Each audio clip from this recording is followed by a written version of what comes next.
Well, once again, everybody, thank you for joining us for this continuing series across the Shelton School District at the different schools to kind of highlight what's going on in the classrooms.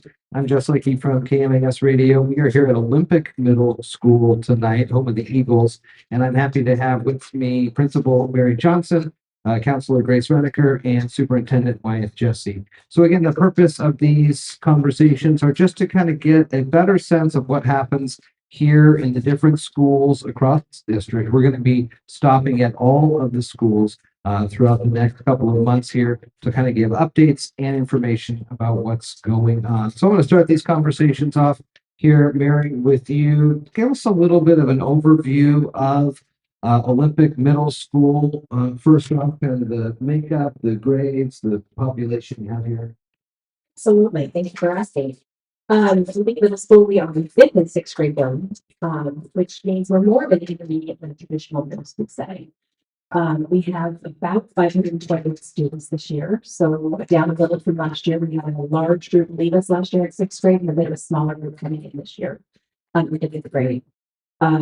We have 10 homeroom teachers in both of our grade levels. So 10 sixth grade homeroom teachers and 10 fifth grade homeroom teachers.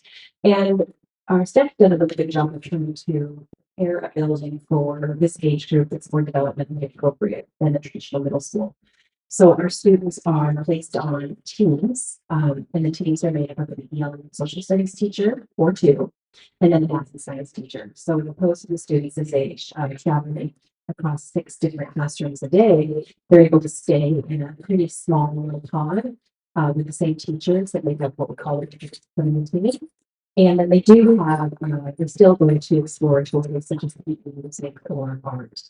And our teachers and teams work so close together to make sure that they have common expectations so that when the students do transition, that they know exactly what to expect.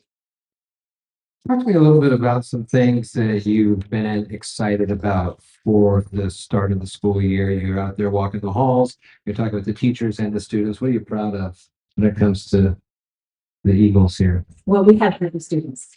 I mean, it is so exciting to watch the students up and down the hall. While they're doing everything they can above their expectations, they're happy. They're smiling.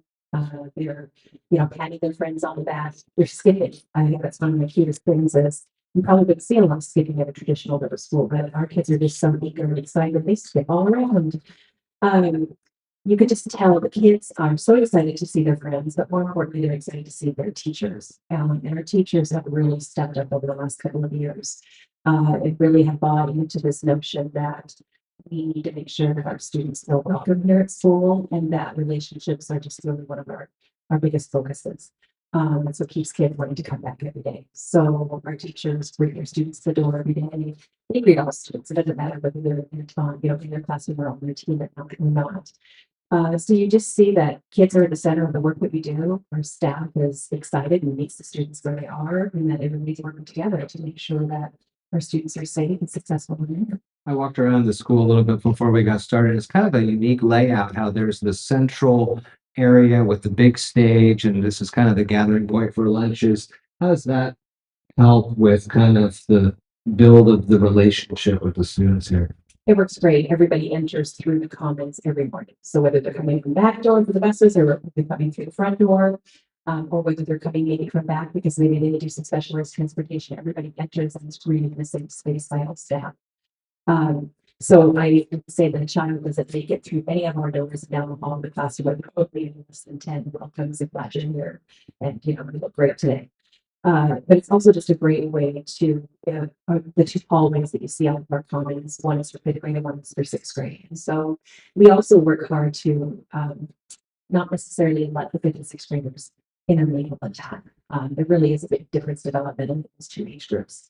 So while we do have some common recesses and some common lunches, for the most part, their community is their home, and they really enjoy that. Grace, so this is what, 10 years to 12 years old, kind of that age range there?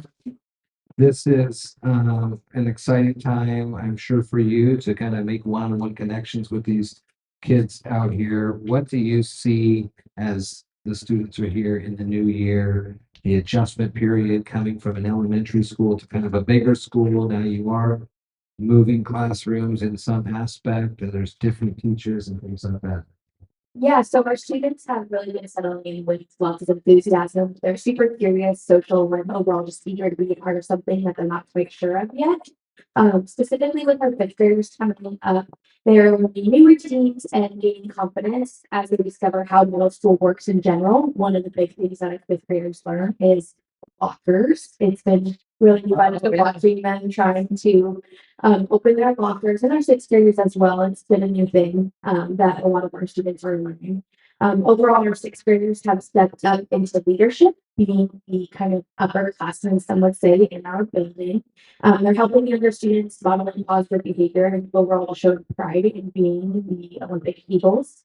But it's been super exciting for me to see the sense of belonging that every student is experiencing. They're kind, helpful, and happy to be here.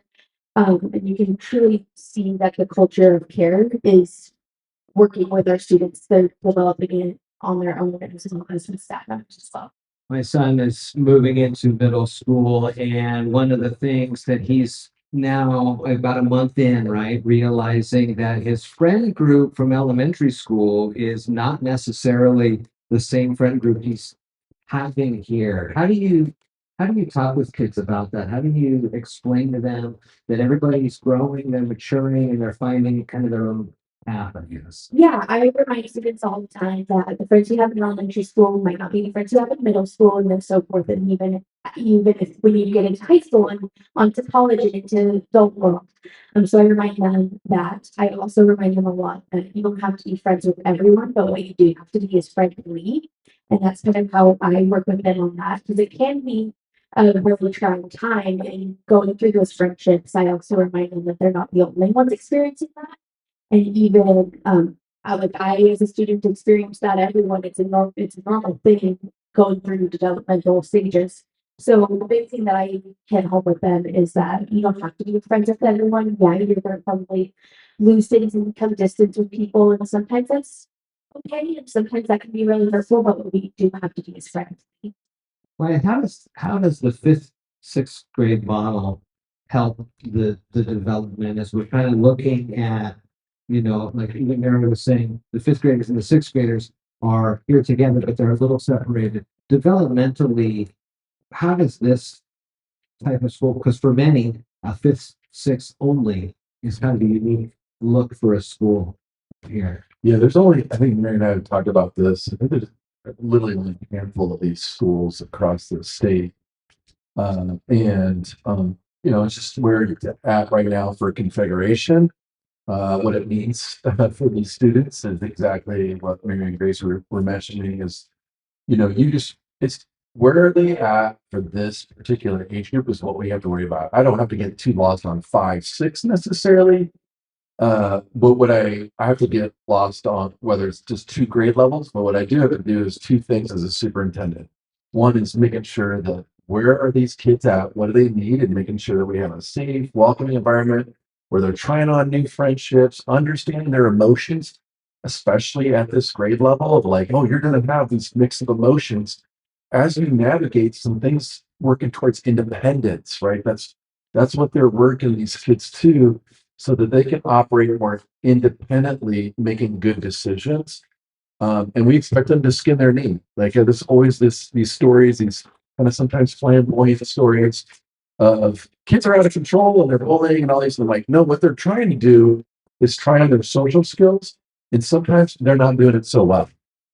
What it does provide is, and I'm sure both Mary and Grace are experts in this area, is that that is a great opportunity for us to teach them because it's going to happen sooner or later. The other thing as a superintendent is just about we are a system.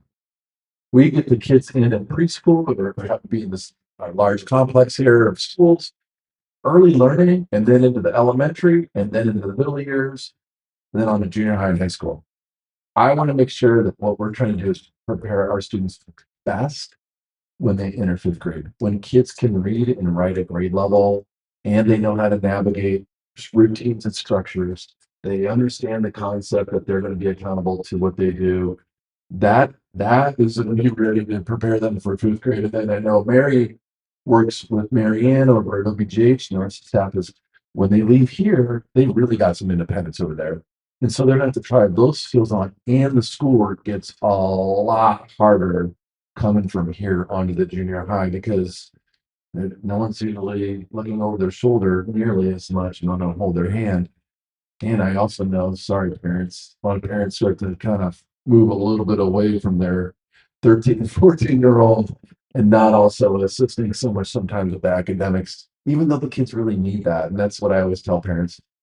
My entire career is saying, and I wasn't a middle school and junior high teacher, uh, was that they might look bigger, but you got to make sure to understand they're still small human beings and maybe not always right here, but bigger bodies. And so treat them more as a younger student, even though they may not like it respectfully. But understand just because they're bigger doesn't mean they're always going to make so many good decisions, and you got to monitor them a little bit more closely than you just make. Mary, explain a little bit about when you have your meetings with your teachers here, what the goals are, what kind of you look for metric wise when it comes to their learning progress. And then I see a lot of signs outside, speed limit, walking, this type of thing, you're talking. The volume level is this. So how do you engage in both the academic portion, kind of what Wyeth was talking about, and then to prepare them for junior high, but then also to prepare them to just be humans and work together in different and potentially difficult situations? Yeah, again, great question. Well, I think one of the most important things that you have to do first is make sure that everybody understands the direction you're heading in, and then works together to make sure that I don't want to say hold kids accountable, but that we're all doing the same thing. It's structuring the routines and getting those in place that allow the teachers to provide the highest level of instruction that they can. And so we, always kick off the beginning of the school year for us is always, first of all, looking at our systems instructors. What did we learn from last year? What do we know about the students that are coming in this year? What is working well? And what can we do to make sure that we can take some of the unpredictableness out of this for the students, because it doesn't matter what age students are, everybody craves structured routines. They might fight it sometimes, but they do best at that environment. So that is a big part of our launch every year, is just making sure that we're aligned, that kids know what we expect, and the teachers and everybody is working together to do that. And then that again allows us to then jump into the instructional focus. We spend a lot of time looking at our data to say, are we getting something we want? Is what happening going on in the building right now? Is it a systems issue, meaning that a variety of students are struggling, or is it a more specific student issue or classroom issue that we then need to go in and intervene at that level? So work hard to get our instructors and teams, but we also jump right into academics. So just this past week, our teachers were able to look at their fall benchmark data and start making some very specific goals for their students. So we work very closely with, trying to make sure that we move all of our students forward. But the last couple of years, we've stepped into really looking at students who are almost there. With some real extra attention and some real diligent work, we can get those students up and over across the line. So that's what our teachers did. They went through and looked at the data. We had some very clear cut criteria of what we were looking at. And then together we created an MTSS list of students that would help us reach our goal. So we know, for example, in sixth grade, 31% of our students passed last year, and this year we want to get to 36. So that means if we look at our students that are coming in, we have to hold 66 students accountable that passed, and we have to get 33 more across the line to meet our goals. So we know who those students are, we know them by name, and now we're working towards what type of intervention can we do and extra support can we provide them so that we truly can. You said MTSS. Can you explain what that is? So benefits are multi-tiered systems of supports.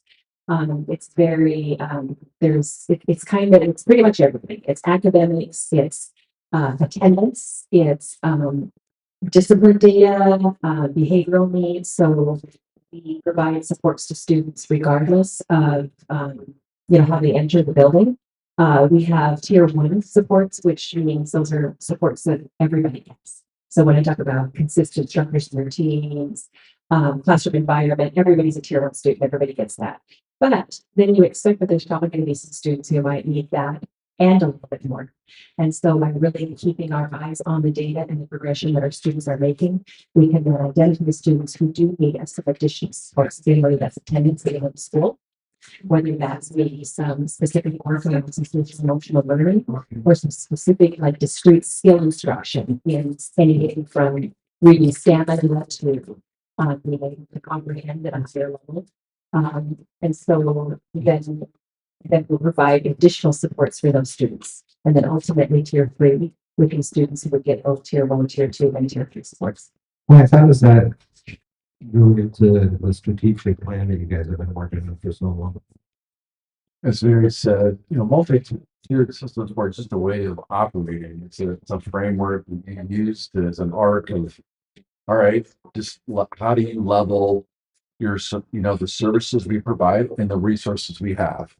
And so this public schools, and people heard me many times I say, like, we have what we have as our budget, and then we have to decide who needs what using data. And we use a lot of different data, but it's not just all quantitative, it's qualitative. We know each student's story, strength, and need. I press on the principals, Mary knows this very well. You need to know all your students that go here. You need to know all 550 kids, story, strength, and need, so that we can tier those support off of those services where the students are at, and then we can help them accelerate. So multi-tiered support, we don't need to use fancy, so much, educational jargon to explain this one. This one's really simple, like, all right, what do kids need when they come to the door? We have a systems way of doing that, right? We're very organized and going, all right, here's what everybody needs. But then some kids, as Mary said, need more. And then we making sure the more is a match and a fit for what they have. Because what we don't want to do is offer a support service that a student doesn't really need or is not going to meet them where they're at. Some students struggle with their fluency. Other students are going to struggle with just basic vocabulary.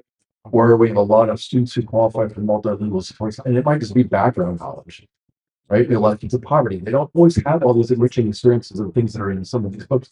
We have to take the time to explain it. That may be a core issue, maybe a tier 2 or tier 3 kind of support. Behaviors works the same way. Some students living in poverty is hard sometimes. Haven't lived that. You don't have everything. You don't know how to navigate some things. You just need to talk to somebody like Grace on an ongoing basis. She knows this. And some kids need support. We offer one-on-one supports. We do small group. We may do contracts just to kind of help them get the right habits. Also listening and working with their families and help them get on the way. So it's just a way of doing things. So Grace, yeah, I was going to ask how you fit into this whole thing here when it comes to especially these different tiered levels of support. Are you in the classroom working with students perhaps, or are you working with them in off periods, or what's your role then with these 550 students here? Yeah, great question. So we are looking at in our master schedule, our daily schedule, to have a social emotional learning time that all students are getting tier 1 social emotional curriculum. So what I do with that is I help support teachers with that. Sometimes I will go in and lead some lessons, and that's kind of that tier 1, as Mrs. Johnson was saying. And then from there, I meet with students one-on-one, like Mr. Jessee was saying as well. I also run a lot of small groups, which are really helpful to show students that they're not the only ones that are feeling this way. Those are super beneficial to teach them skills. So I kind of do it through all of them in a way, and also helping with sometimes that story strength of need is met by me first because we're so involved in if a family is leaning on hard times and needing support, we help with things such as hygiene items, food items, so it's so all encompassing, but that's kind of how I finish. Can you explain a little bit about what that concept of social emotional learning is?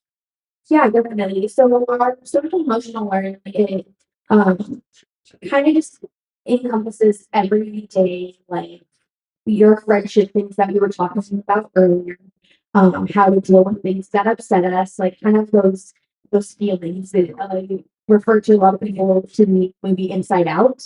of like how they navigate those big emotions, those big things, those day-to-day things. Granted, yes, they can go a little bit deeper, but that's kind of the best way that I explain to people that don't fully know or understand it. So like right now, it's the month of October and it's National Anti-Bullying Prevention Month. So we are in every classroom teaching a bullying prevention unit, so that classifies as a social emotional learning. So that's kind of what it encompasses. It's just kind of teaching kids what they're going through, feeling, and doing around that. Is there a reference to what parents in school might have gone through a lesson to match with that? Well, yeah, so one of the things, so we have a couple different ways that we launch our tier one SEL program. So it is built into our schedule for every day, and 2 days a week, they use our adopted curriculum, which is called Second Steps. And then the other 2 days a week, they run class meetings, and often those class meetings are created to address issues that they are seeing in their classroom, or often we will write lessons for them when we're seeing things that are more global in the building. So yeah, every week in our monthly bulletin that we send out to families, our weekly memo, there's a counselor's corner, and they share what that week's lesson is for fifth and sixth grade, and what the concepts are, and then it's a link for them to be able to go in and see those resources as well. Another thing in the middle school framework that parents may not have seen in elementary is the ELA phrasing. Can you explain what that means and how that goes through on a daily basis? Absolutely. So our students are in, we have a double block, 2 50-minute blocks, and it's ELA social studies. So English language arts encompasses all of the and all of the writing standards. And then also we have our social studies standards in what we call an integrated format, because so much of our social studies work along with science is heavily embedded in what's called reading informational text. So in our ability, our teachers have unit plans that have been co-created by teachers and district office staff. And I'll just say, in a I should say a week period, they have 10 blocks that they can teach because they have 2 double blocks, and they have 9 lessons to teach. And so each week there are 3 reading lessons, 3 writing lessons, and 3 social studies lessons. And they can use those and teach those in a way that they go together well for their classrooms. These 2 grades now presumably bringing home homework, right? At times, was that a thing? No, well, yes, it is a thing, but it's taken a while to get homework back up and running, to be honest with you. It's one of those things that sort of went kind of to the wayside with COVID, and we struggled to get it back in there. One of the things that our staff identified, they were talking about how to take their instructional practices from to kind of an advanced level, was how can we re-engage our families a little more in this work. So we decided to start off what we believe will have the most impact, and that's reading at home. So we are working with families on the importance of reading at home. And while it may not seem a lot, 20 to 30 minutes at home is an amazing impact on their overall success. Plus, it's also now starting to prepare them for what's going on when they get to junior high and high school, which will be problem. So we're just kind of in a position where we're really trying to help parents regain some of those skills that maybe kind of went to the side on. Do they have a place when they come home? Do they know where to go back? Is somebody looking at what they're bringing home every day? Do they have a place where they can sit and read? So our students are taking their books back and forth every day because not everybody has books at home. And this month, for October, we just launched what's called Fall into Reading. And so we have a reading competition for every 30 minutes, a student reads at home. They get to put their name on the leaf, and we're doing some classroom challenges to see who get the most leaves in their bucket. And the kids seem to be pretty excited. So if you're bringing a book home, or it's reading at home for 20 or 30 minutes, how do you want to see that done? Is that a student reading to a parent, everybody's silent reading together, the parents reading to the student, they're listening to something? What's the How about all of the above? We want to make sure that, boy, life is busy, right? These families get home, they've often worked, parents have worked all day as well. They've got to do dinner, they have sporting events. So we do talk about there are different ways to read with your students. So sometimes, yeah, sometimes it is just that little reading to them at night, where you're doing the reading and they're listening. And taking that to the next level by maybe asking them a few questions, even though they're the one doing the reading, to having your students read to, your children read to you. Um, and not just reading books, right? There's lots of things that students and families can do together to be considered reading. So we have a family who was super excited that they were doing some coding and that they were impressed that their child could find it in some of the ingredients. Not just the extra ingredients, but actually the entire recipe. It's like, wow, my child is never going to get home in the kitchen. So we do want to meet them where they are reading in the car, you're driving in the car because you are going back and forth a lot. So have your students read to their younger siblings that might be next to them. So just letting them know that it's just it's not a one way, it really has to fit the family and where they are. And you may not get to reading every night, but you can probably read more on the weekends. Sure. So I'll just add my piece. That, yes, the answer is E, all the above, but the thing that we are trying to get to, which is stamina and frequency. That is still a big thing in this. And some nights it is a cookbook, and I love that example because there's purpose. We have readers that are not at grade level yet, so those are good exercises, especially reading like their siblings' books sometimes. That's great. What we're trying to get to for every student, though, is to get a sustained reading. We do, for this age group, 30 minutes. We really want to get them consistently very comfortable with reading at least for 30 minutes, like to 45, like depending on where your reader's at. But I just trying to reach there, like getting 30 minutes of going on reading and on a consistent basis is the objective. As Mary said, when they get to junior high, that informational text, the vocabulary, the comprehension, that can get overwhelming if they aren't already ready to kind of read at that level for some of our students.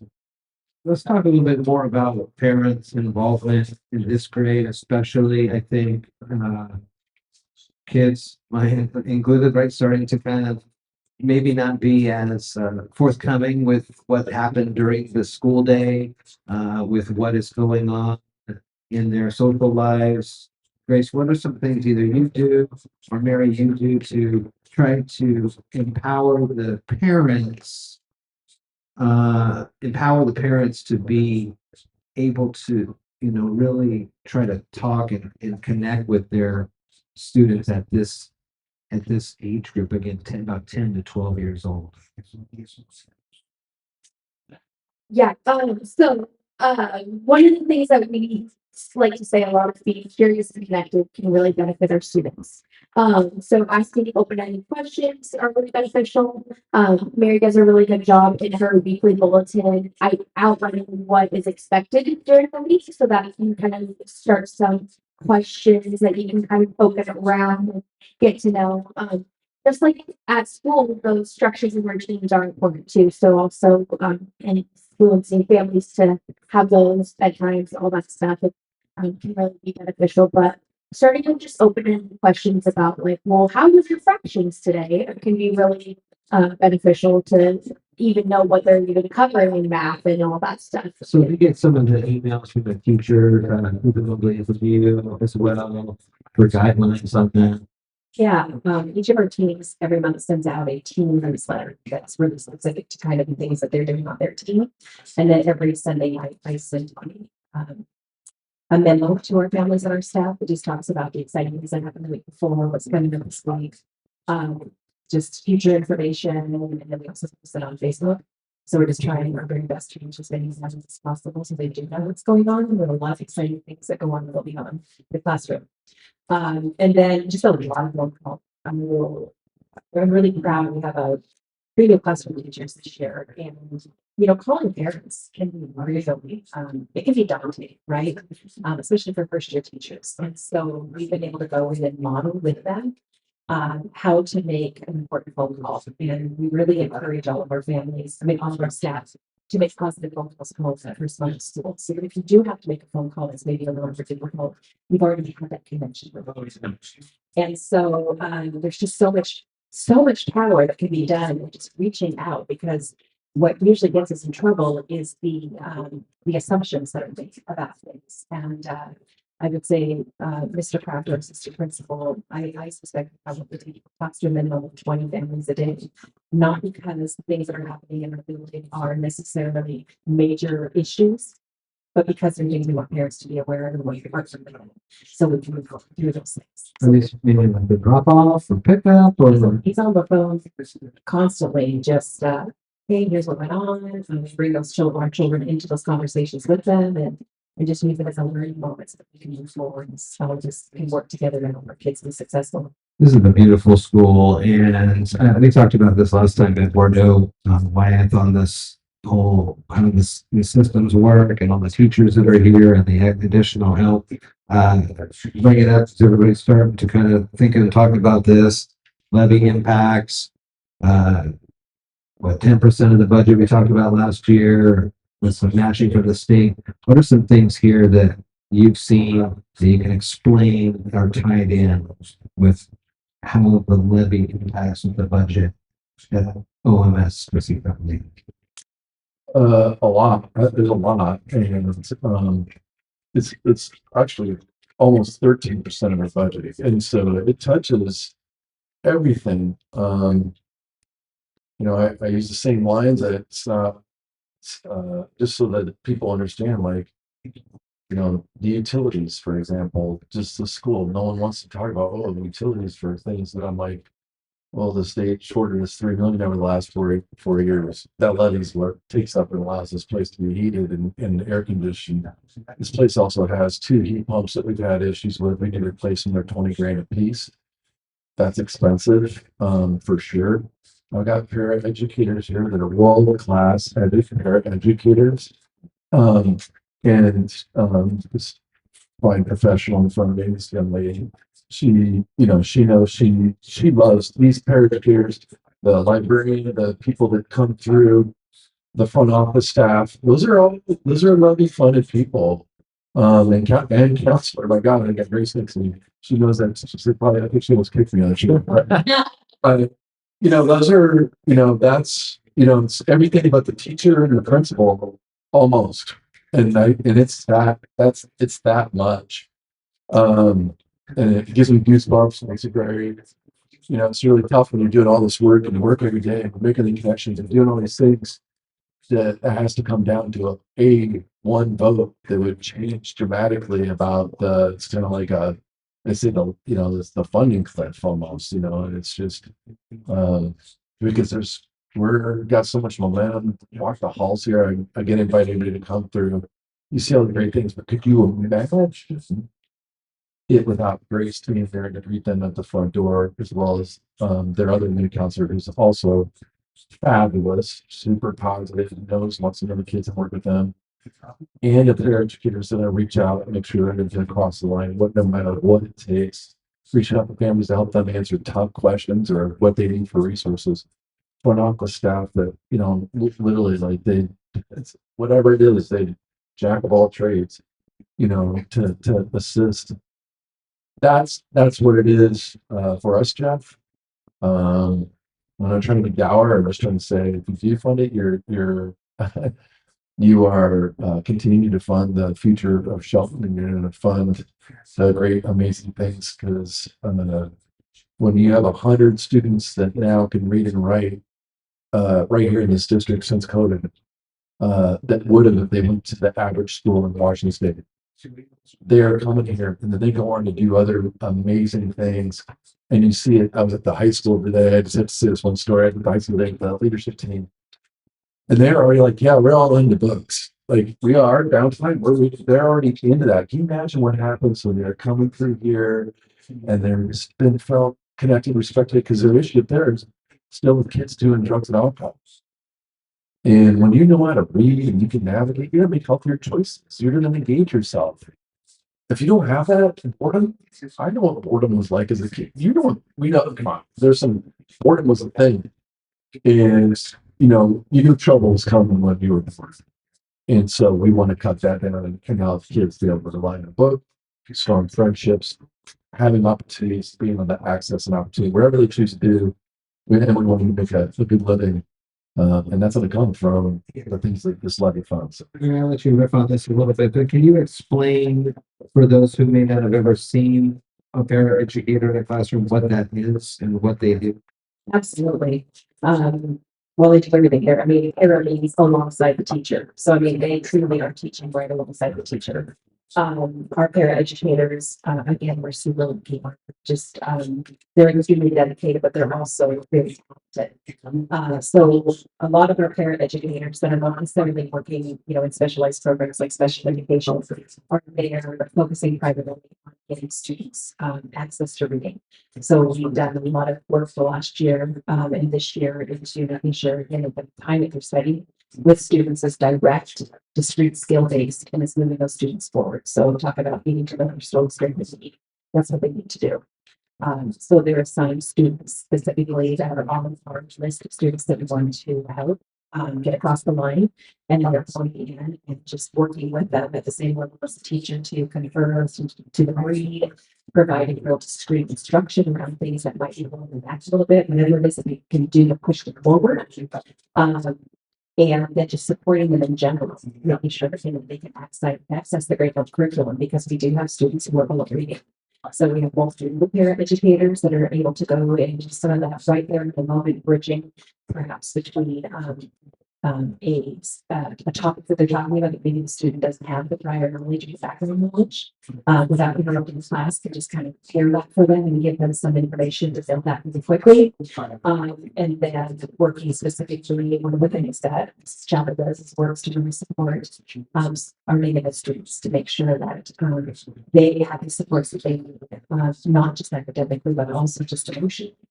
And then we, of course, we could never run school without them, because they're also the ones that are helping us feed our students, supervise our students, make sure they're playing safe on the playground. They get to run off the bus every day. That's who the students see first. All right, very good. But for some folks, that's a new concept to hear that term as a local co-teacher alongside the teacher there. You have anything else on this?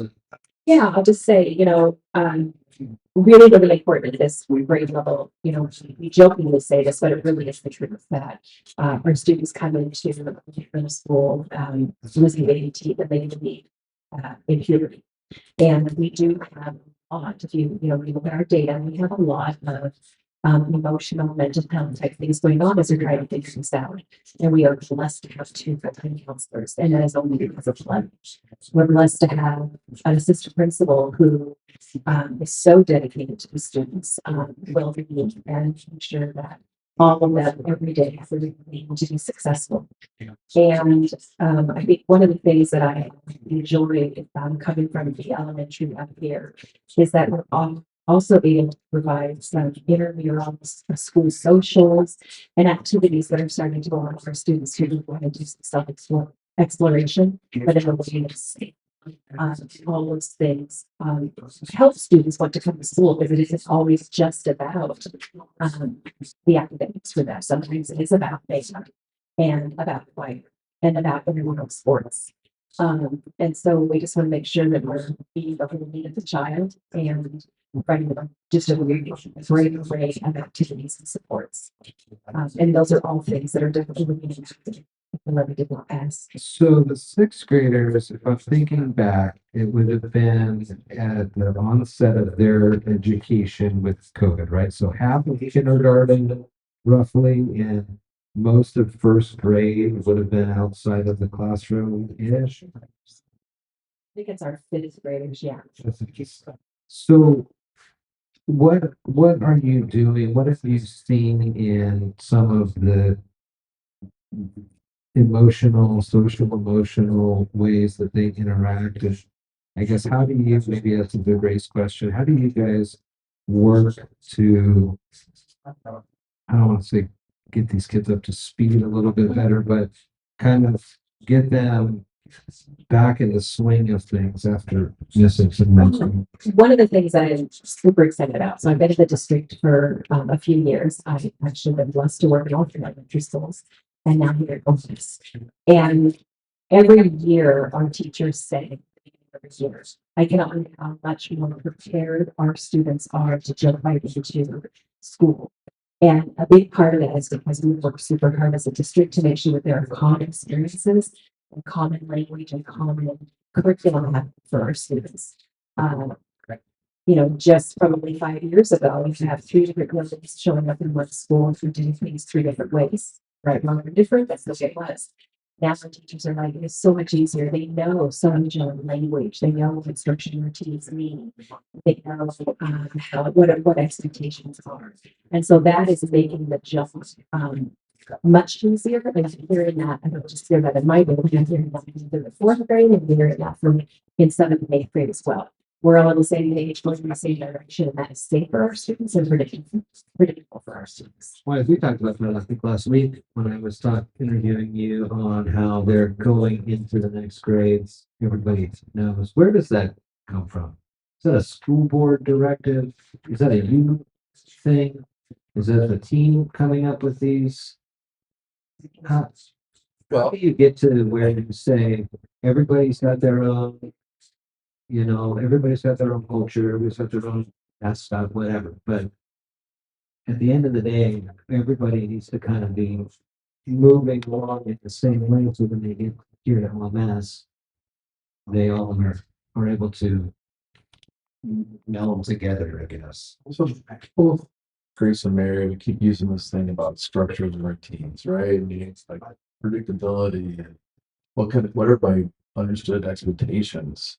And so when we started, again, at the preschool level, and it comes up, and then if we're on it year to year, they know how to navigate the spaces of education. I think that's something for newer teachers. God bless them. They come in and they're like having to navigate and like figure out how to manage 20 kids in a classroom. And over time, they realize that you have to explicitly teach every aspect. And so that takes a lot of time. A lot of teachers complain, and Mary, she's been around a long time, like I have, just to know that like a lot of teachers like, oh, it took like a month to get them to understand what we were trying to do this, and now we're finally to get some momentum, and there's enough other hiccups in education to get in the way. But you save all that time. This year I walked into classrooms here at OMS. And they're already teaching, and kids are already in their journal because they know how to navigate the journals. They already write jobs. They already know how to do some independent reading. They know how to pick their book. They know how to get their book. They know how to do it without wrestling somebody, without touching somebody. That's a big thing for these kids. They already know those things. That allows us to not waste time. Every minute we have a lot to teach and to work with the students. We just don't have time to waste. And that's really this whole concept of working together, what's these evidence-based practices, this is what kids need in the Shelton School District. I don't know, mass, keep working on it. And yeah, that's in our strategic plan, but it's what we know works with kids and what actually works for the educators too, because they got to give something. It's they're usually taught to kind of get in your own little world and do your thing, and that doesn't actually work very well for the kids. The kids are a lot smarter these days. In many ways, they know where the holes are in the system, and they're not coordinated, and you don't know what's going on. And they love to play that game. I'm just about done with my questions. I don't know if anybody wrote anything down for me or not, but I think, Mary, you mentioned sports that happen here, dance perhaps that happen here, some extracurriculars. What else is on the school calendar for us? Absolutely. We're in the middle of our Great Big Chocolate fundraiser, and you can't believe how much chocolate these children sell. What's that go to? It goes to our playground. I'm excited. So it's a joint effort with our PTSO and ourselves to be able to build, we were built as a middle school. So we don't have a traditional playground. So the last 2 years, PTSO has raised close to 50,000 dollars. And this year we are just in the process, hopefully to have 4 new basketball hoops and 2 new telephone hoops installed on our new playground. So we used to be out back, but about 10 months of the year is so swampy we can't play there. So we've moved our playground, and that's what the parents and the students that they want to use the money for. So we're getting some painting on our playground, we're getting some permanent basketball hoops and tether balls. We've been able to provide goals for both soccer and football, keep our equipment up and running. And the kids are really enjoying. They kind of love saying what we're purchasing out there and what we're doing. And so we had tentatively had one night set, but we missed that target. Because we're still waiting for the stuff to be installed. We want to make sure that we invite back the families over the last of the years that also work to gain, to help us make this money. So that they can see that those efforts really do make a difference every day for our students. We're in the process. I have a young boy that I worked with for probably 3 months last year. Already this month, we just had this amazing idea about some game things that we could do there.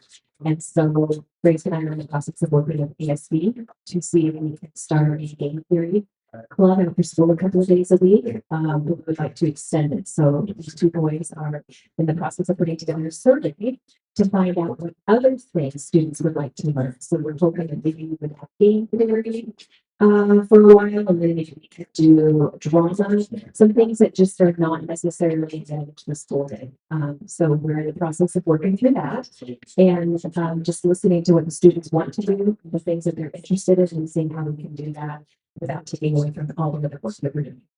So now let's just think to the end of the year here, everybody's getting ready to move on either to OBJ or to the sixth grade at OMS. What are some of the things that you would like to see from them as they're ready to move to the next year, whether it's some sort of a reading aptitude or math aptitude? And this is open to all three of you. What would you like to see either to get them to the next school or just to the next grade? Mastering our standards. So I hope you really see the passion. Well, I mean, there's something to be said about that, right? I mean, next year, you're going to come up and they're going to get the standards of fifth grade and moving to the sixth grade. So just really helping our students setting their high expectations and expecting that really goes a long ways. People don't believe in you, then sometimes you're not going to try very well. And so we're our students' biggest cheerleaders. We know that they can all make absolutely amazing growth. We know that the growth for each child is going to look a little different, but we are just not going to let it. We are going to do everything we can to make sure that we're preparing them academically, because that's one of the biggest challenges. It's a reason, a lot of big reason that we in school was because they aren't being successful. And then just continue to work so much on their self-efficacy and the way they see themselves, and just continue to give them the tools that they need so that they can, maneuver a simple life, because let's get real, it's not fair and it's not easy. Yeah, I would say definitely their individual voices and how they navigate the next years to come, how they work through those friendship things. That's a big thing that I like to see throughout this year. And it's always so fun for me to see when you start out of the school year, maybe not with that same friend group, but by the end of the school year, they've found their people, as they say. And so that's one thing that I really enjoy, is having their voice as well as connecting with parents is probably one of my favorite things. What I would like to see is giving some more tools and voice to the parents as well, and how we can help those students with those goals. So that's what I would like to see. I'm going to support both of those. I think we have a little time for questions just in case the group. Yeah. So, I do have one final I was thinking of. And I know the high school implemented this. Cell phones here, what's the deal? Oh, yeah. Well, I'll tell you, the first year, this is my third year here. With the crafting that started 3 years ago. And it was cell phones were a big problem. Our students are not mature enough to navigate all of the things that happen on the cell phone. And so as a staff, we spent the entire fall talking about the changes that we wanted to make to really be able to make sure that our students feel safe at school. And so when we came back in January, we went to a no cell phone policy. Cell phones are in lockers and turned off from 8 to 2:30 every single day. And we had so much support from our families. We had students within the first 2 months of school saying, thank you so much. I kind of feel safe going to the bathroom because somebody's not conditioned together. Hmm. So we had no cell phones for a year and a half in the rural condition. We had no problems. Parents, everybody was very supportive of that. Okay, yeah, that's awesome. That's awesome. Because we're, navigating those things too. And they got phones, and they got watches that are enabled somehow, and everybody tries to, like you said, why find the holes in those systems. It's important to ask. Does anybody have any questions? Anybody? She does. Yeah. Yeah, so mom has a question. Rosario, mom here, student says, sometimes I see that the equipment is not operational, such as computers and technology equipment. Why is it? Let me just rephrase that so I can get it on the paper. Why is the equipment, some of the equipment here non-operational? Particularly at high school. Oh, this is a high school, but regardless, I think kind of a good overall. Yeah, well, Go ahead. You should do like you do, Mary. You're on. Mary, go for it. speak about something here. Our equipment can be old. So I would say that we gained on a lot of Chromebooks when COVID happened. It took us quite a long time to rebuild that stock. I can't remember the percentage, but there were a lot that didn't come back and then came back. So in our building, this is our first year that we've been able to launch every classroom with an updated bundle cart now that is functional and working. So kids can be hard on that. They're getting a little bit older, seats are falling off, sometimes the screens don't work. So we work really closely with our students around, they're not in trouble with something happening, we want them to tell us so that we can get those fixed. Our tech department is just absolutely amazing at getting right in here and making sure that we get our program first. We want technology to be as update and as highly functional as possible. We have some high-tech equipment up at the high school because that's where your questions come from. Rosario, I love this question. A lot of that kind of equipment is funded by what we call CTE, Career Technical Education.